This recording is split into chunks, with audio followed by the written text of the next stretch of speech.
Viral di media sosial video seorang kurir yang terpaksa lari terbirit-birit lantaran anjing penjaga rumah kustomer mengejarnya.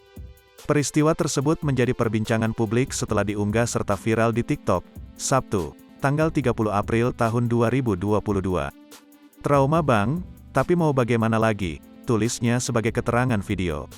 Sang kurir dalam video itu sudah mengetahui anjing penjaga rumah penerima paketnya sangat galak. Alhasil, dia lebih dulu mengendap-endap di jalan masuk gang. Dari bibir gang itulah dia memanggil sang customer, karena tak berani mendekat.